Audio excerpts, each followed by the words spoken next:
Hi friends, welcome back to my channel Swapna SS vlog. ఈ వ్లాగ్లో అయితే మంచి చిక్కటి గ్రేవీతో మీ ముందుకైతే వచ్చేసాను. ఈ రోటీలోకి కానీ, నాన్లోకి కానీ, బటర్ నాన్లోకి కానీ ఈ చికెన్ అయితే చాలా సూపర్గా ఉంటుంది. రెస్టారెంట్ స్టైల్లో ఉంటుంది.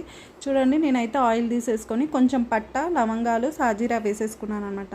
నేను ముందుగానే పేస్ట్ చేసుకున్నాను. ఆనియన్, 2 టమాటాస్, అలాగే 3 చెంచాల పెరుగు వేసేసుకొని మిక్సీ పట్టేసుకున్నాను. ఆ పేస్ట్ని దీంట్లో షిఫ్ట్ చేసుకున్న తర్వాత కొద్దిగా పసుపు అయితే వేసేసుకుంటున్నాను అనమాట. వేసుకొని కొద్దిసేపు ఫ్రై చేసుకోవాలి. ఇప్పుడు నేను కొద్దిగా గరం మసాలా కూడా వేసేస్తున్నాను అనమాట ఈ గ్రేవీలోనే. మీ ఇష్టం ఉంటే చికెన్ మసాలా కూడా వేసుకోవచ్చు.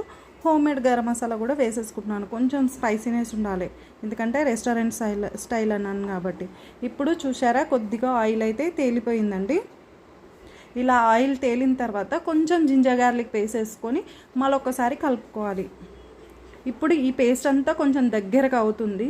చూడండి, దగ్గరగా అయిపోయింది కదా. ఇప్పుడు అయితే ఆయిల్ తేలిందనమాట. ఇప్పుడు నేను ముందుగానే చికెన్ అయితే వాష్ చేసి ఉప్పు, కారం, అలాగే కొద్దిగా పసుపు, అలాగే కొంచెం ఆయిల్ వేసి 15 మినిట్స్ ముందు అయితే కలిపేసి పెట్టేసుకున్నాను అనమాట. ఆ చికెన్ని తీసి ఈ గ్రేవీలో వేసేసుకోవాలి. చూడండి, కొద్దిగా మంచిగా కలుపుకోవాలి. ఈ గ్రేవీ అంతా చికెన్కి పట్టుకోవాలన్నమాట. చూడండి, అప్పుడే ఆయిల్ కొద్దిగా తేలుతుంది. ఈ టైంలో కొంచెం కొత్తిమీర వేసుకోవాలి ఫ్లేవర్ కోసం.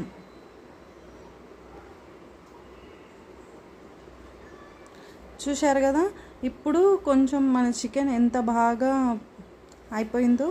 ఇప్పుడు నేను కొంచెం చూసారా, మళ్ళీ ఒకసారి అయితే కలియబెట్టేసుకుంటున్నాను. ఇప్పుడు మనకి గ్రేవీ ముక్క కూడా ఉడకాలి కాబట్టి కొంచెం వాటర్ అయితే యాడ్ చేసేసుకుంటున్నాను. దీంట్లో వాటర్ అయితే చూసేసుకోండి, ఎందుకంటే కొంచెం తక్కువ అయితే కింద అడుగంటుకునే ఛాన్స్ ఉందన్నమాట. అందుకని అడుగంటుకోకుండా చూసుకొని పోసుకోండి వాటర్ అయితే, మీకు ఎంత గ్రేవీ కావాలో థిక్నెస్గా.